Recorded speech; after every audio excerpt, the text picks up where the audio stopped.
Good afternoon. Today is the 28th day of November 2016, and we are here with an old friend from Oroville, Tency. Tency, welcome, Thank you. and happy to have you with us. Thank you. How did you first hear of Sri Aurobindo and Mother, and then, of course, Oroville? I was traveling through the UK as a young student, 18 years, and in London I was invited to have an evening with friends, and on the coffee table was a brochure from Oroville with the picture of Mother and Sri Aurobindo. Oh. And that's the first time that I saw. I was 18.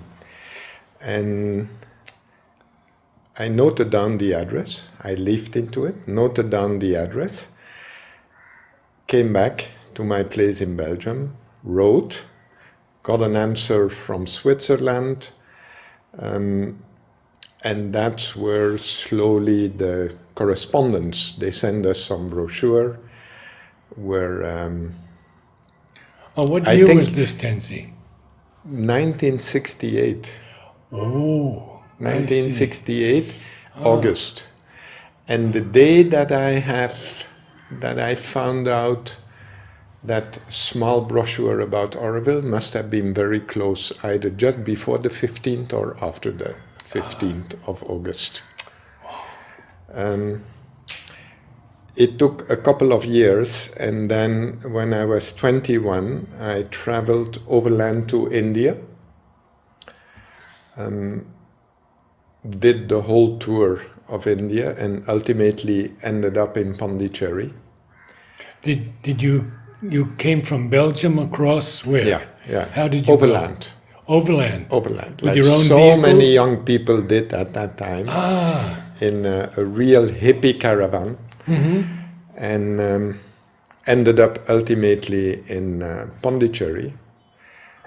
Was accepted to come to Oroville, stayed at that time in Pondi, So you and sort of- during daytime in one of the guest houses. Ah, I think it was a guest house on what is now the Anasalai.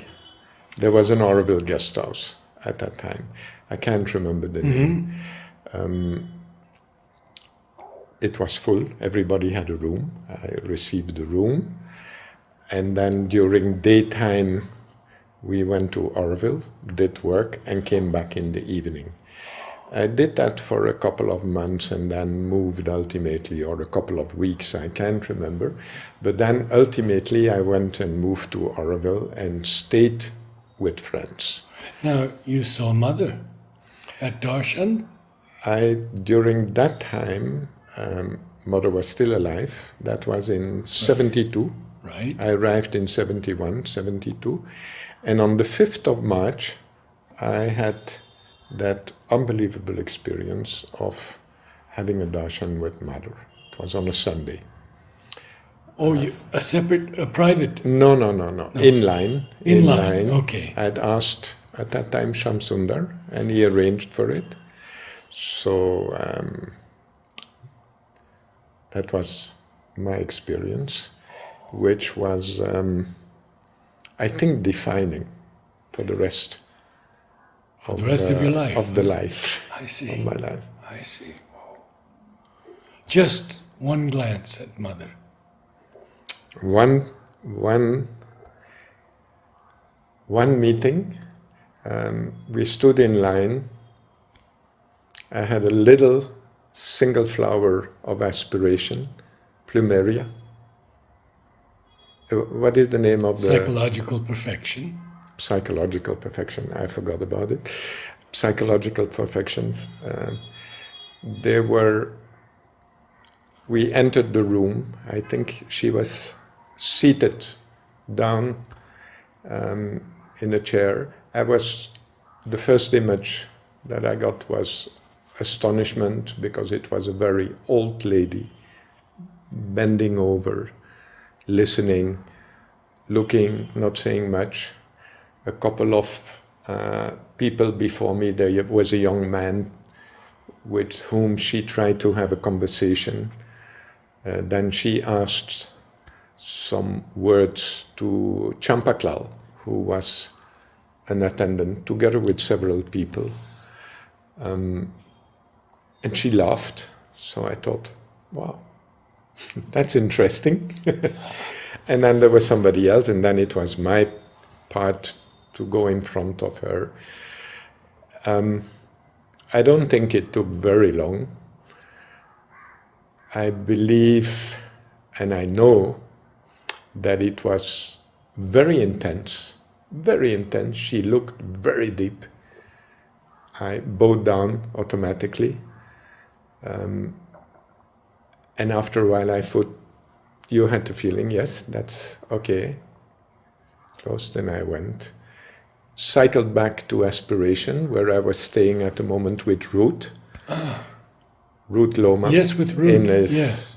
In his hut, and slept up till the evening. I've often had the same experience. That was a defining moment in my life, and I only realized it afterwards. I mean, it was powerful, but the ripples continued moving and proceeding for the rest of my life. There was another defining moment when later on I came back with Hilde, my partner,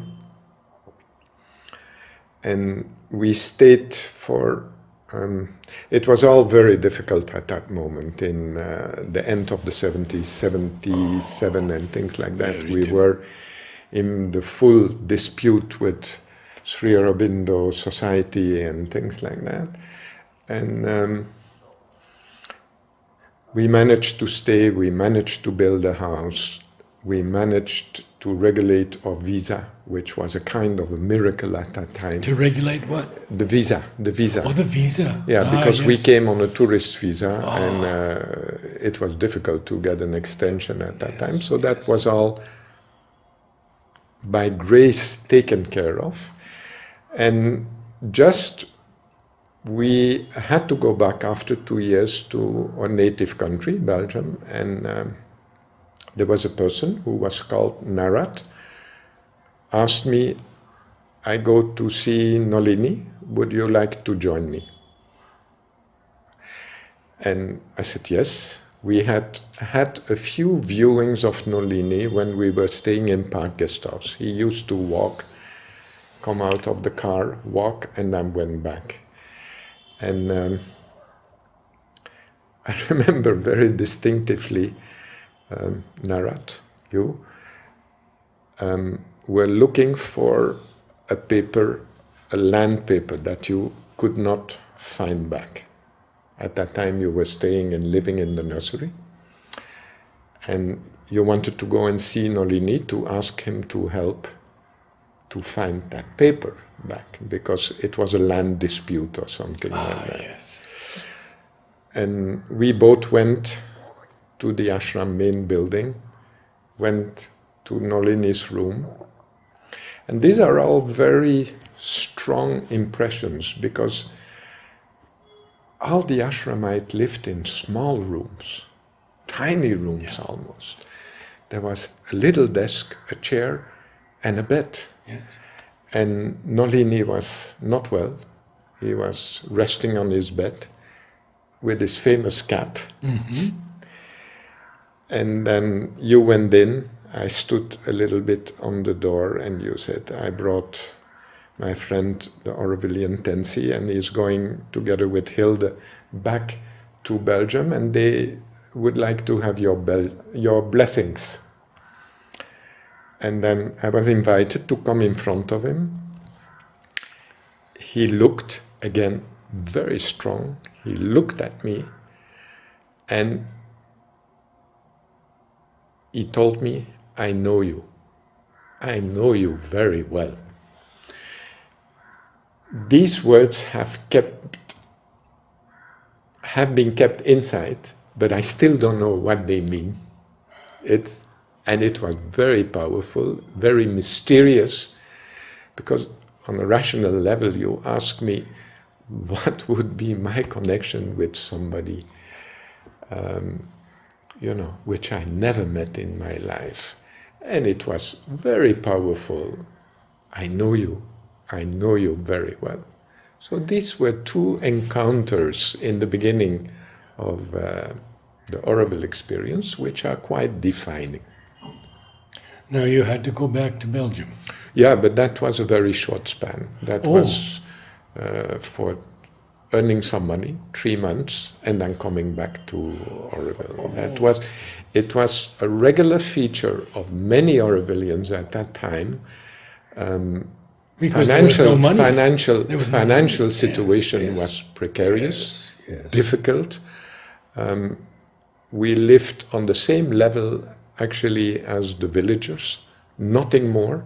Absolutely. We ate the same food. Coffee was often not available. Forget about butter. We could only dream about these things. Coffee was made from kambu, a local millet, burnt and served. So that, you had to replenish your kitty in order to stretch it again a couple of years. So we both went on a regular basis until the children came. That was Oroville, Mother, Sri Aurobindo, Nolini, and some other people. And so then you came back, and what year was that when you came back? That was in 79. 79. But that, it was a regular feature. Every 2 years, we tried to make a trip, or every 3 years, in order to earn sufficient money to survive. Yeah. And when did you finally settle? We settled in the 77. We came in 77. We settled, and then quite very soon after that, we found a place in Centerfield. We built a temporary house, and we stayed there. What was your feeling in the early 80s about Oroville?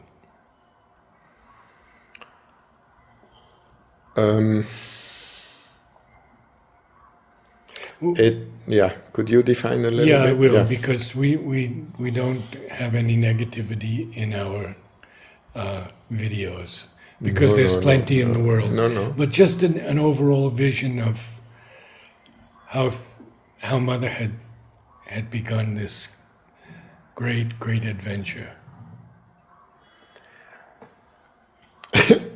It was definitely an adventure. And the feeling was one of, we had to do everything ourselves. It was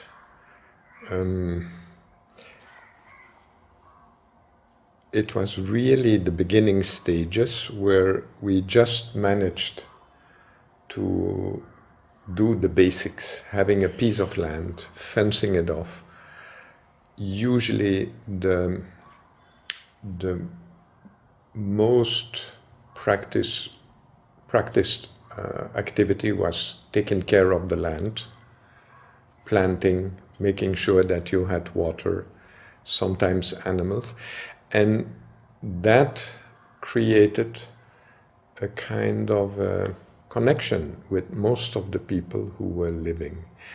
Later on, they were we became a little bit separate, two groups, because we had some problems, but the overall feeling was one of togetherness, trying to carve out a lifestyle which allowed us to build Oroville, city of the future, with all means and creativity that came towards us. I mean, it was a period of huge creativity, because when you don't have the financial means, you are much more inventive and innovative. Yes. And it's the most with the least that you do. Yes. And that happened during these years. Matrimandir was being built. There were kind of focal points. Aspiration was one, center was one. We lived in the center field, close to Matromandir. And there was a common connection between most of the people living in that area. And one which was dynamic, usually positive, and which gave an option for the future. I think that was our impression, because if you had no connection with either Mother or Sri Aurobindo, or the land, or the aims, or the willingness to take up that inner adventure, you stayed for a while, but you disappeared, because it was too difficult. It was too harsh. No social life. You were, very much concentrated during the long evenings upon yourself or with your partner. There was no electricity. Everything happened by candlelight. Yes. Or petrol light, Petromax and things like that. So it was an adventure. And that stayed for many decades like that. What was the first work you took up? In the first time that I came to Auroville in 1971, I met Ruth. And Ruth had that wonderful capacity of networking, and very open and extrovert and enthusiastic. Yes. And he said, "Come, let's work at Matromandir." So I started slowly. What happened during that in 1971 and in 1972 when I was there, the excavation was nearly finished, and all the preparations were going on for the first concreting on 28 February 1972 of doing that first concreting with people putting a little granite stone into the mixer and then mixing it and going down. On that time I helped in getting the pieces assembled, which were made in the workshop in Aspiration in Toujours Mieux. And when I came back with Hilde, my work automatically I connected with Ruth and with the work that he was doing, and it was construction work, bending bars. I was part of the steel team of Matromandir for many years. Slowly a shift took place because we were having a place in Centerfield, and there was a huge piece of land which had to be taken care of that time. I think it was more than 30 acres. And that work started whenever the monsoon started. We would stop work in Matromandir and started with the fencing and the planting, both Hilde and myself. Tency, no one has spoken about Ruud. Could you share some memories of him? Ruud was the first one was one of the very first one who welcomed me in Aspiration. We spoke the same language, Dutch, and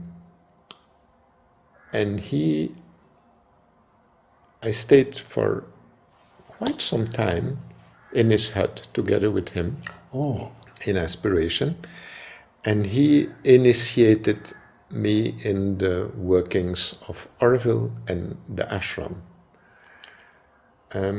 He had that spontaneous capacity of communicating, he had a religious background. Yes, he was a priest, wasn't he? He was a Franciscan, I believe. And he disappeared out of the order, traveled around Asia.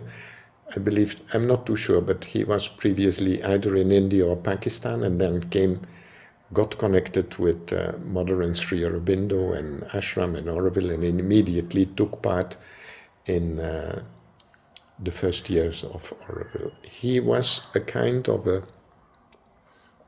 hub and a centerpiece, an initiator, and a person who had enough maturity and reason to guide all the stupidities which were happening at that moment, and all the irrational things. He was a reason of common sense to say, no, let's, okay, as much as possible. He had a charisma, and he never took a role of leadership prominently, but he was a person who, because of his maturity, could guide the individuals and say, no, it's much better to do that one. So he was a huge influence for me in the beginning years. What other people did you come to know in the ashram?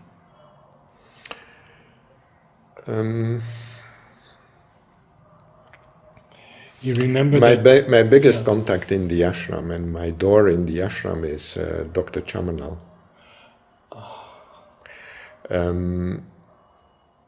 And Chipra, of course, because you cannot contact Chamanal without coming in contact with Chipra, right. And you have to go through the door of acceptance to reach Chamanal through Chipra. We came in contact through a project, because after taking care of the land, things evolved, and I ultimately came into contact with renewable energy, solar water heaters, biogas plants, wind pumps, and things like that. And then in the 80s, we started things got a little bit more organized, and there was the necessity to organize ourselves on a much better way than sporadic, this project there, that project there, coming together. And we started with biogas plants at the end of the 70s, and it came to kind of maturity, the technology of ferrocement, with which we started to experiment, and biogas plants. For me, it happened gradually, because the work on the land became more and more important, and I returned less and less to work to Matra Mandir. It took more and more another emphasis. And in 1984, we started Center for Scientific Research in Auroville. CSR. And that was also when Chamanal started to play a quite dominant role in helping us to get projects for biogas and for wind pumps and for everything. And that's how I got in contact with them, with both of them. And it has continued up till today, that friendship. He has been a person who told me many stories about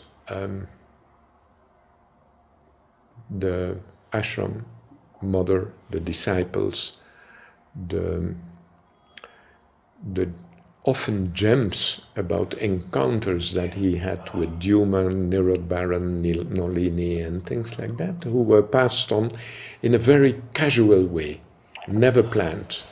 He would come unexpected to Oroville, and then he would sit.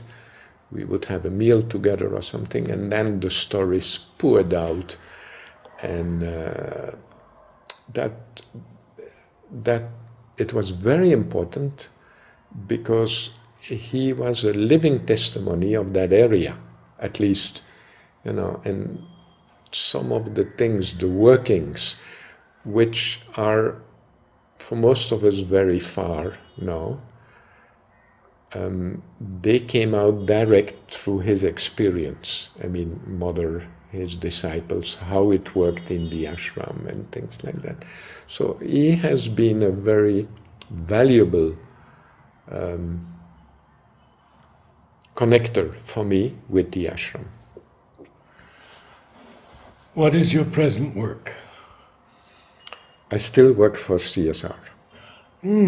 We changed the name, it became Oroville Center for Scientific Research. We are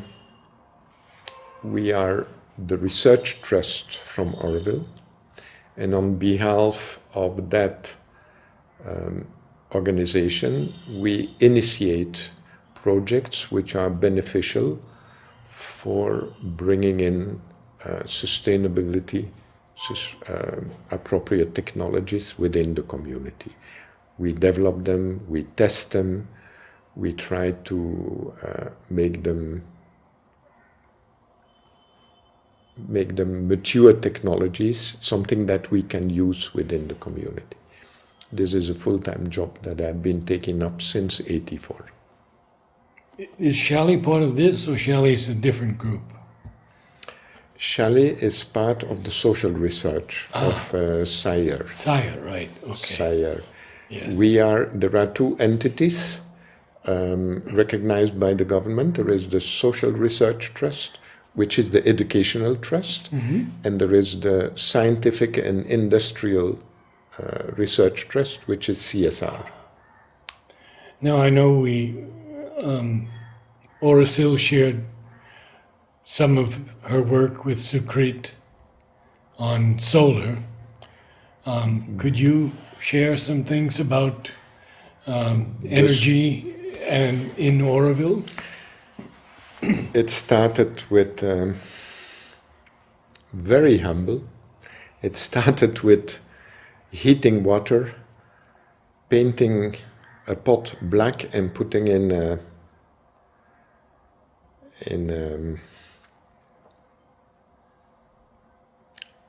an enclosure made of glass so that it would heat during the day and that we could take a warm bath in the evening.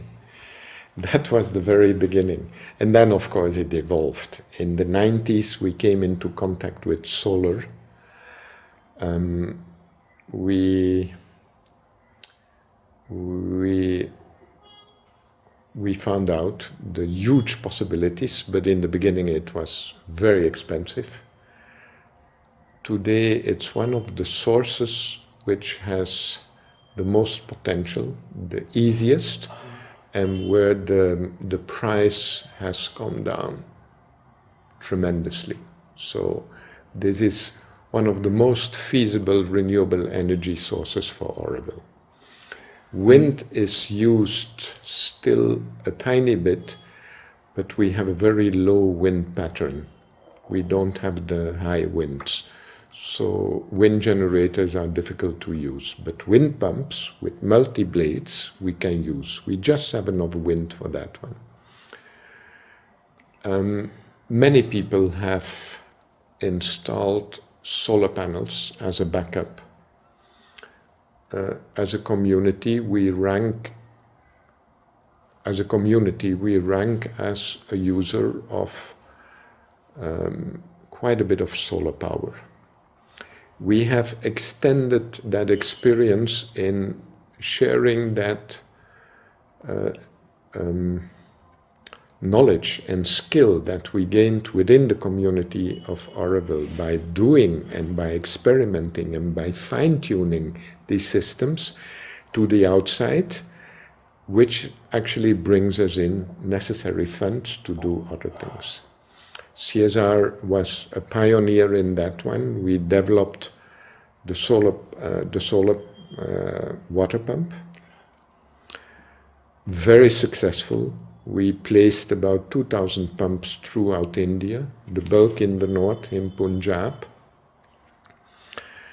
We did several big projects. One of the big projects was in Ladakh, where we placed, I believe, 8,000 solar panels, batteries, solar lanterns, and things like that. So once it becomes a routine, usually it goes over from the research trust to the commercial trust. Okay. And now this activity is taken over by other commercial units within Oroville. But these are efforts, technologies which for a large part grew up in Oroville and were brought to maturity within the community. The balance of systems, which we call BOS, the tracking system, all came out of research done in Oroville. Now we know that there will be a lake around the Matrimandir, but we don't have any water yet. And Mother said lake couldn't be built because there was no water, but she said it has been decided that there will be and it remains decided that there will be a lake around Matrimandir. How do you see the water coming? Is desalination a possibility? I don't know, Narat, why you asked, but we moved in CSR from 3 core areas. One was design together with building technologies. We developed ferrocement, earth. Then we went over to renewable energy, and at the moment the focus is completely on water. So we're fully busy with water. Okay. We come to what Mother said in another way around. Up till now, Oroville has been dependent only on borewell water. Yes. And that borewell water is having increasing difficulties. There is The not aquifer enough. is lowering. The water in the aquifers go down, Yeah. especially now when we have a bad monsoon. Yes. Things become critical. So a group has formed together to get and put its concentration on that wide subject. And we're trying to organize all the many aspects of water. There is a water group, there is a group who is busy with providing and drafting a water plan for Oroville, which are all necessary facets. The best source to provide water is by rainwater. This is how, in the south of India, for millennia, communities, civilizations have survived by having a lake or a pond and capturing the rainwater and taking care of it. This is the most sustainable and the feasible way.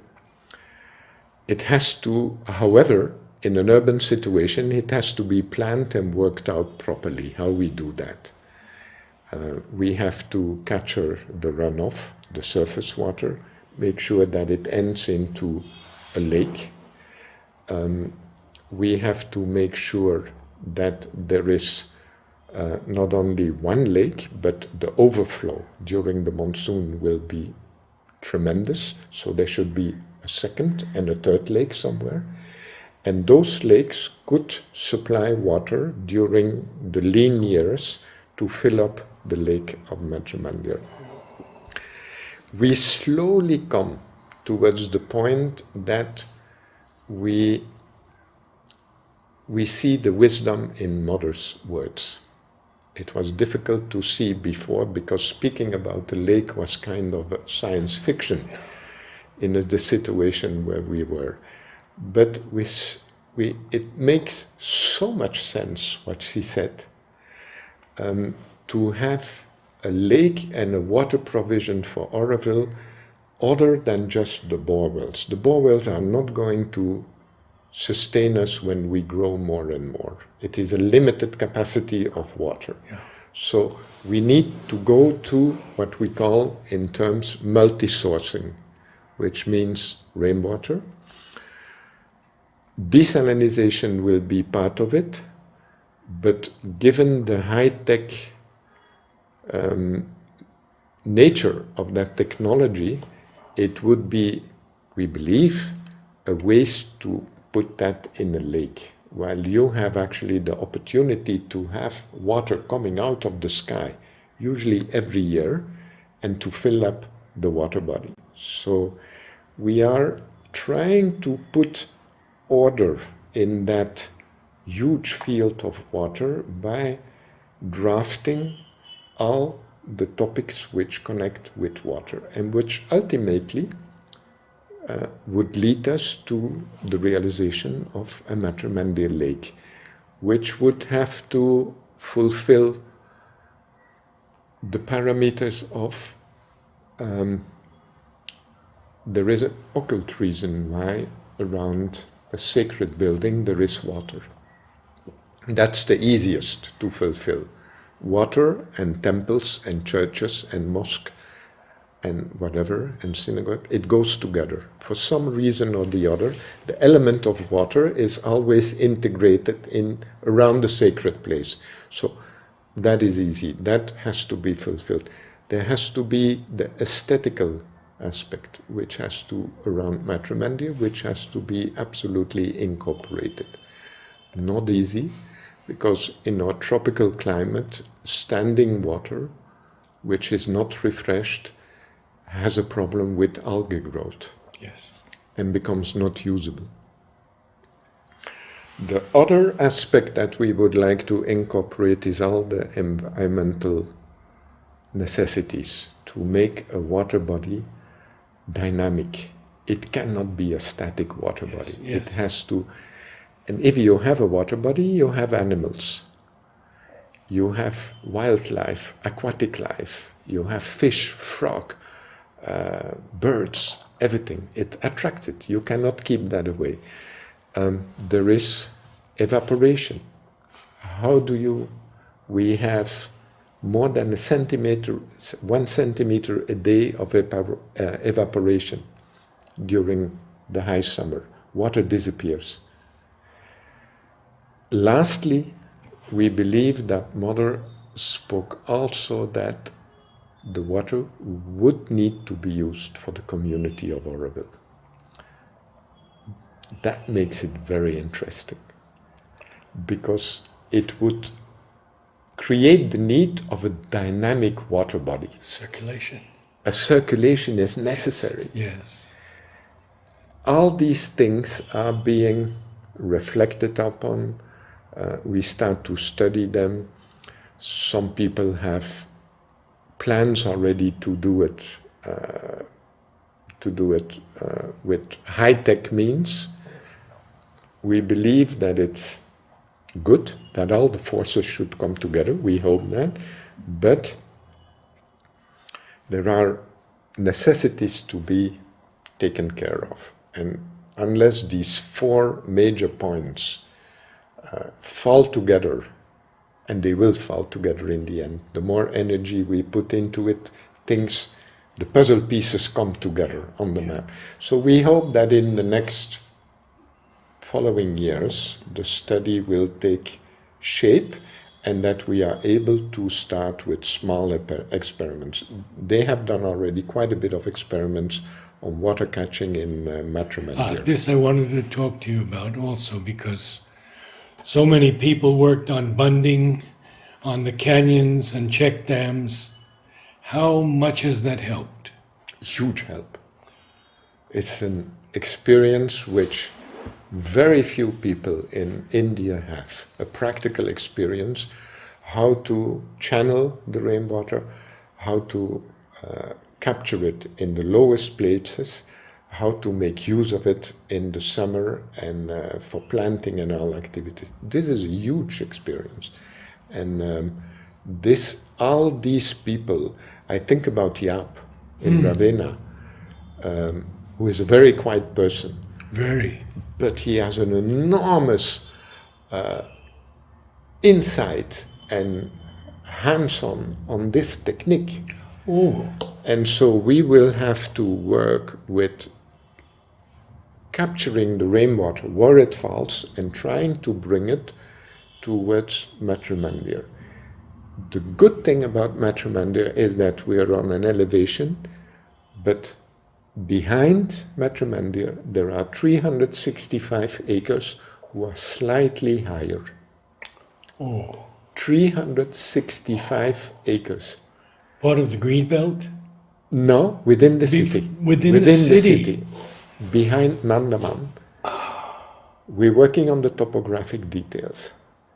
And that, if we would be able to, the runoff of that one is tremendous.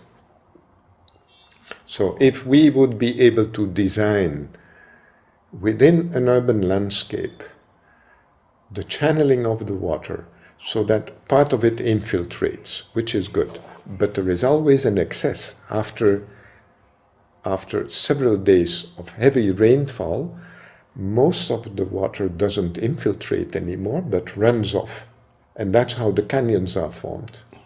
So if that water could be actually channeled towards little channels, towards going to Matrimandir, and you need silt traps and you need everything in order to get the silt out and get more or less pure water, we would create an unbelievable city.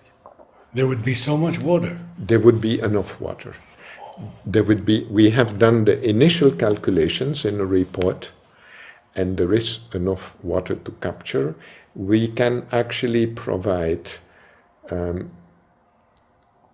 for 15,000 people, initial state, if we only capture within the city, the inner city, not the greenbelt. Okay. If we extend to the greenbelt, we can even go further. But the land pattern is not in favor at the moment of the greenbelt.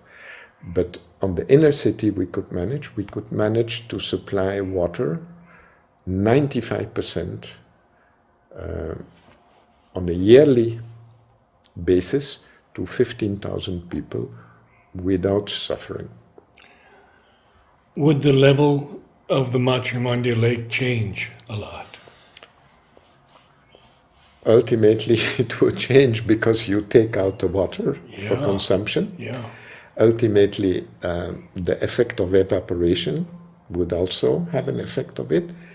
That would have to be compensated by the overflow lakes. Okay.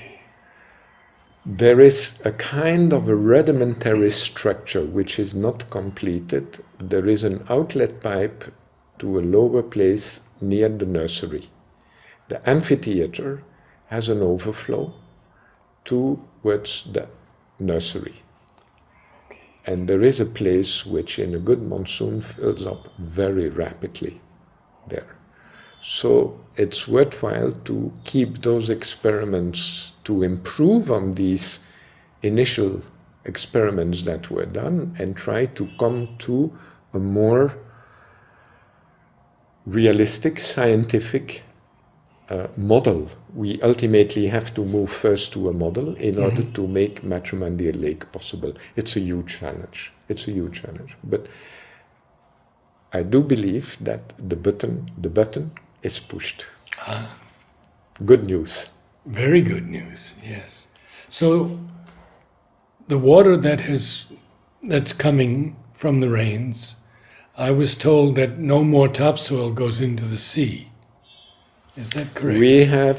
We have managed pretty well zero runoff on the Oroville Plateau. Not fully, but a major part does not go to the sea. We thought that would help us to secure a sustainable that it would help to provide us with sustainable aquifers. Now, what we found out quite fast is that aquifers don't belong to Oroville. They belong to the region. And we have a tiny percentage of the land which we take care of, but the aquifer which goes to Vanur and to Cuddalore is shared by millions of other people with thousands, 10,000, 100,000 bore wells, and they all pump. And we sit on a slider elevation. So, our water level, we have no control with our bore wells. It's a backup source, the bore wells, but it's not a source, despite all our efforts. It's not a source that can give us the means to grow and to make, after all, what we are looking for is a water security for a small city, 15 in the beginning and then 50,000, yes, hopefully. And the foundation we have to build now for that water security. And this is where we are putting all the different puzzle pieces together in order to check how to do that best. Last question. How do you see the progress of Oroville today, 2016? Positively. Good. Without any doubt. There is no other place in the world where I want to live, where my family wants to live, and most of my friends want to live. We criticize plenty, we fight plenty, we disagree in plenty, but we always come back to that one spot on the earth which is called Oroville, which is from Mother and Sri Aurobindo's heaven. And what is interesting is that the global situation becomes more and more difficult around us. Changes are expected, but I see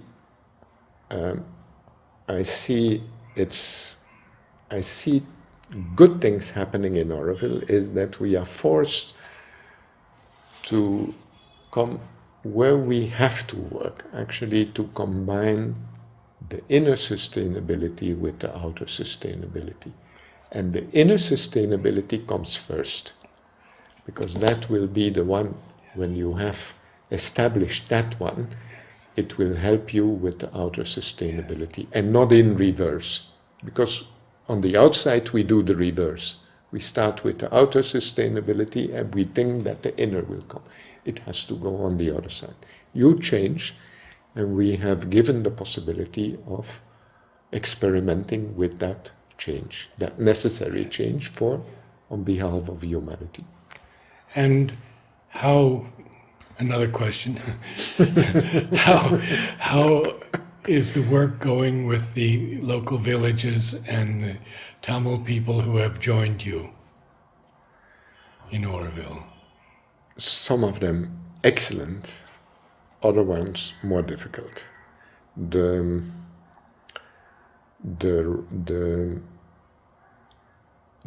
It's a long road to get acquainted with what is needed, what is actually needed to evolve as an Orovillian. And we had the time, and we had I speak about the outside Orovillians who came from outside. We had the opportunity to study, to have access to a bit of money, to have an education, things like that. Those aspects from the local population who joined us and they have to acquire all these things. And that's a process which is not fast. And so on both sides of the groups have to try to find a balance and an understanding. We cannot do without them, And certainly they need us also for many of the initiatives. So we're linked together. We're linked together. We forget that often. It's not an easy situation. It's a challenge. I would say a big challenge. We have always been able to work through the difficulties, thanks to grace. Yes. So in the future, I'm sure, and growth, and the growth of consciousness takes place also in our brothers and sisters. Yes. It's not only in us. Yes. But it's one of the things that are not easy. There are other areas, of course.